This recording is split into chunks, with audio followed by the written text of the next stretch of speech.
The moment I projected those intimate videos of Olivia and Derek onto the church wall, every wedding guest gasped in perfect unison, but the look on my fiancée's face as she realized her perfect lie was crumbling around her. That was worth every penny of the wedding I was about to destroy. My name is Jason Reynolds. Growing up in Boston with working-class parents who stayed married for 40 years taught me that relationships were about loyalty, hard work, and showing up every day. My dad would kiss my mom goodbye every morning before his shift at the factory, and they'd slow dance in the kitchen on Friday nights, no matter how tired they were. That was love to me, consistent, reliable, and true. I met Olivia during my second year of law school. She literally bumped into me at the campus coffee shop, spilling her latte all over my constitutional law textbook. Instead of getting upset, I just laughed at the absurdity of it, and the way her eyes crinkled when she smiled back at me. Man, I was done for right then and there. "I'm so sorry," she'd said, frantically dabbing at my book with napkins. "Please let me buy you another coffee, and maybe dinner this weekend." Her boldness caught me off guard. I wasn't used to someone so forward, so confident. She was studying art history, dreaming of running her own gallery someday. The passion in her voice when she talked about Renaissance painters made my interest in taught reform seem painfully dull in comparison. Our worlds couldn't have been more different. She came from money to kind of Connecticut wealth, where summer homes and private school were just normal parts of life. But she never made me feel less than. At least, that's what I thought. Derek entered the picture during our second date. He was the bartender at this upscale place Olivia had chosen. He and I hit it off immediately, talking sports and discovering we'd both played lacrosse in college. By the end of the night, we'd exchanged numbers. That's how easily he became part of my life, part of our story. "You need more friends in the city," Olivia had encouraged. "Derek seems like a good guy." And he was. When my mom got sick 3 years ago, Derek drove me to the airport at 2 a.m. so I could catch the first flight home. He stayed up with me, drinking whiskey the night she passed, listening to me ramble about how she used to cut the crust off my sandwiches until I was 12, even though I'd never asked her to. "She just knew what you needed, man," Derek had said, pouring another finger of bourbon. "That's real love." I proposed to Olivia 6 months later, partly because losing Mom made me realize how precious time was, and partly because I couldn't imagine building a life with anyone else. I used my mother's ring, a modest diamond that had survived 40 years of factory work and kitchen dancing. Olivia cried when I got down on one knee. "Yes, 1,000 times yes," she'd whispered, and I thought I'd never be happier than in that moment. We set the date for June 50th at St. Catherine's Church, her family's church for generations. Derek was the obvious choice for best man. He'd hugged me so hard when I asked him, I swear I felt something wet on my shoulder. "I don't deserve a friend like you," he'd said. Turns out those were the truest words he ever spoke to me. The 3 weeks before I discovered their betrayal were the happiest of my life. Olivia and I had just put a deposit down on a condo. We talked about kids' names late at night, her head on my chest, my fingers running through her hair. I even caught myself whistling during my morning commute, for God's sake. I had no idea I was living in a perfect lie, one that was about to shatter in the most spectacular way possible. It was a Tuesday when my world started to crumble. I remember because I had just one emotion to dismiss for a client, my first major victory as an associate. I'd called Olivia twice to share the news, but she hadn't picked up. Probably in a meeting with a gallery client, I thought, stopping by the liquor store to grab a bottle of champagne on my way home. I let myself into our apartment around 7:30, surprised to find it dark and empty. We'd been living together for 3 years in this place, not huge, but it had character, with exposed brick walls that Olivia had decorated with prints from emerging artists. Her favorites were always changing, but her touch made our place feel like a real home. I set my briefcase down and noticed Olivia's phone on the kitchen counter. Weird. She never went anywhere without it. Next to it lay her planner, the leather-bound one I'd given her for Christmas, where she meticulously recorded every appointment despite having everything synced to her digital calendar. Old school backup, she'd always say it with a wink. Something cold slithered through my stomach as I flipped it open. There, written in her perfect handwriting for today, D6 Third Olivia Hotel. D. Derek. My mind immediately rejected the thought. No way. Not Derek. Not Olivia. I poured myself a glass of water, my throat suddenly parched, trying to convince myself there was a reasonable explanation. Maybe they were planning a surprise bachelor party? Or looking at a venue for the rehearsal dinner? But why the hotel? Why hadn't she mentioned it? And why leave her phone behind? I sat there for almost an hour, that damn planner open in front of me, before I made a decision that would change everything. I grabbed my keys and headed for the lakeview. The hotel bar was dimly lit and half empty when I arrived. I scanned the room, no sign of them. I was about to leave, feeling both relieved and foolish, when I spotted Derek's jacket draped over a chair at the hotel restaurant across the lobby. I'd gotten him the jacket for his birthday last year, a dark blue blazer that he joked made him look like he could actually afford the drinks he served. I approached slowly, like a man walking to his own execution. Through the restaurant's glass partition, I could see them. They weren't even hiding, sitting in a corner booth, but in plain sight. Derek's hand covered Olivia's on the table, their fingers intertwined. The intimate gesture was like a knife to my chest. I'd held that same hand just this morning as Olivia sleepily kissed me goodbye. I watched, frozen, as Derek leaned across the table and kissed her, not a friendly peck, but the kind of kiss that tells a story. A story with chapters I hadn't been invited to read. My phone vibrated in my pocket, a text from my paralegal congratulating me on the case. The intrusion from the outside world snapped me back to reality. I didn't confront them. Instead, I backed away quietly, returned to my car, and drove aimlessly for hours, the champagne bottle rolling forgotten in the passenger seat. That night, when Olivia came home smelling of Derek's cologne, I pretended to be asleep. She slipped into bed beside me, and I lay there listening to her breathing, wondering how many nights she'd lain awake next to me thinking of him. The next morning, I kissed her goodbye like nothing had changed. That everything had. "Love you," she called as I headed out the door. "Love you too," I replied, the words tasting like ash in my mouth. Instead of going to work, I went to the bank and opened a separate account. Then I called our wedding venue and asked for a copy of all the contracts just to review the details, I told them. I started documenting every suspicious absence, every unexplained charge on our joint credit card. I forwarded emails about our wedding plans to my personal account. I became a detective in my own life, gathering evidence of its destruction. For 3 weeks, I lived this double life. During the day, I was the excited groom, nodding along as Olivia fretted over seating arrangements and flower selections. At night, I methodically built my case and planned my exit. "You seem distracted," Olivia said one evening as we reviewed the final guest list. "Wedding jitters." I looked at her, this woman I'd planned to spend my life with, and felt a strange calm settle over me. "Just thinking about the future," I replied with a smile that didn't reach my eyes. "And how everything's about to change." She had no idea how right I was. The day of our wedding arrived with perfect weather, 72 degrees, clear blue skies, not a cloud in sight. Some might call it a sign from the universe. I called it dramatic irony. I stood in the groom's suite, methodically adjusting my tie in the mirror. My best man wasn't Derek, of course. I'd asked my cousin Jake to step in last minute with some excuse about Derek having personal issues. Jake watched me with concern as I straightened my already straight boutonniere for the 5th time. "You okay, man? You look like you're marching to your execution, not your wedding." If he only knew. "I'm fine," I replied, checking my watch. "Just want everything to be perfect." My phone buzzed a text from my paralegal confirming that everything was ready. I took a deep breath and slipped my phone into my pocket, where it rested against the small remote control I'd had custom made for today.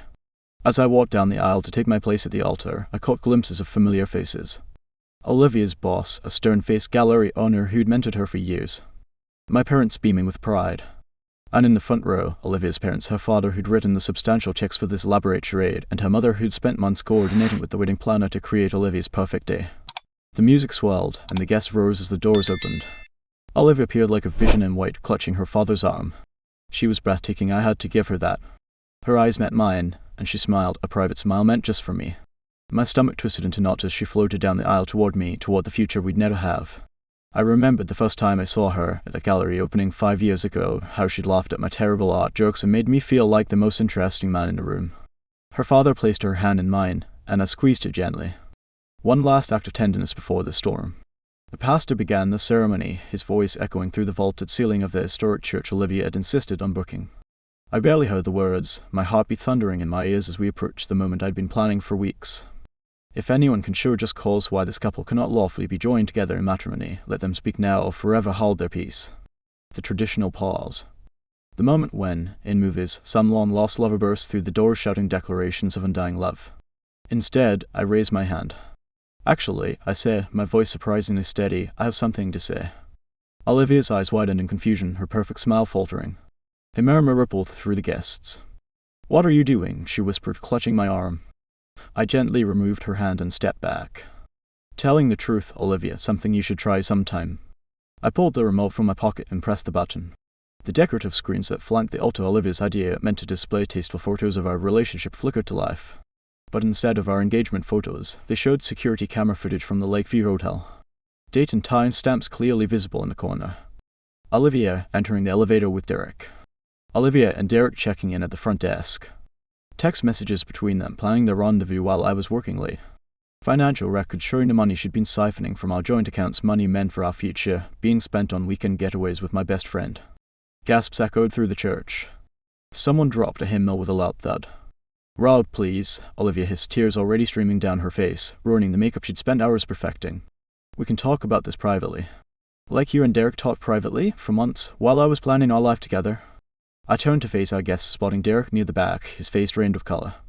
I apologize for the unconventional ceremony, everyone, but I thought you should all know exactly who Olivia is before I made the biggest mistake of my life. I looked directly at her parents, her father's face twisted in shock, her mother covering her mouth with trembling hands. Mr. and Mrs. Bennet, thank you for your generosity in funding this wedding. I've already arranged to have every penny returned to you. The only thing I can't return is the trust I placed in your daughter. The silence in the church was deafening.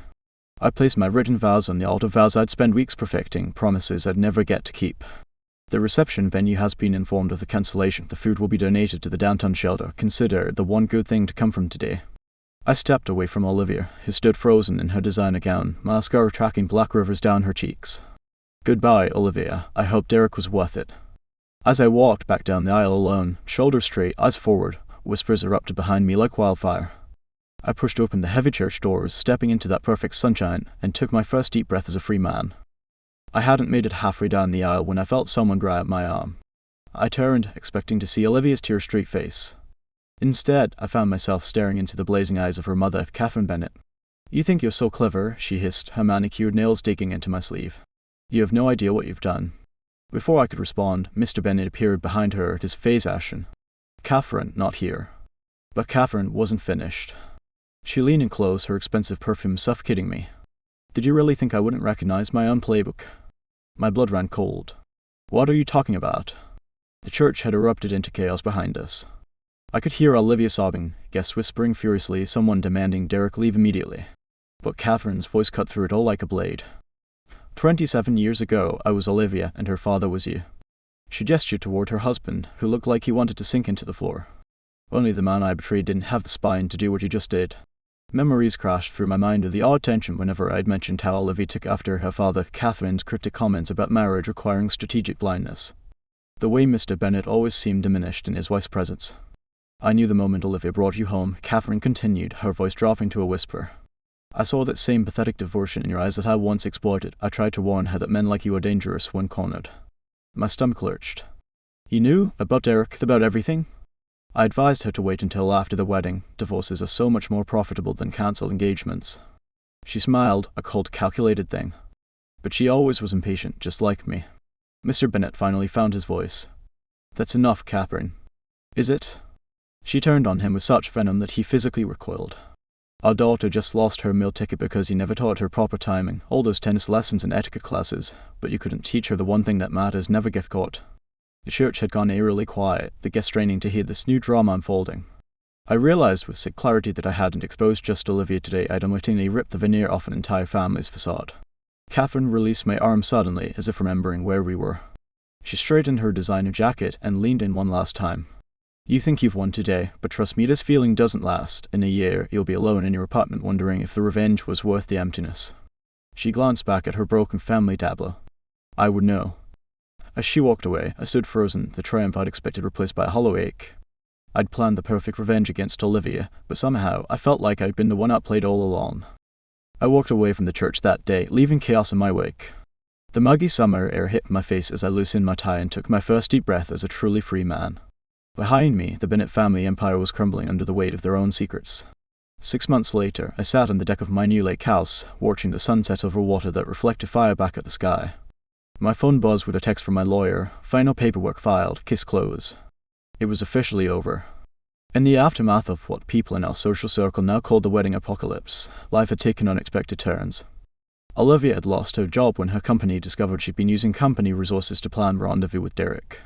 Her carefully curated social media presence had transformed into desperate attempts to salvage her reputation, each post more transparent than the last. Derek hadn't fared much better. The day after the wedding that wasn't, he'd shown up at my apartment, eyes bloodshot and voice ragged. I never meant for it to go this far, he'd said, standing in my doorway like a ghost of our former friendship. I'd simply stared at him, feeling nothing but a strange, detached pity. But you let it, Derek, for months.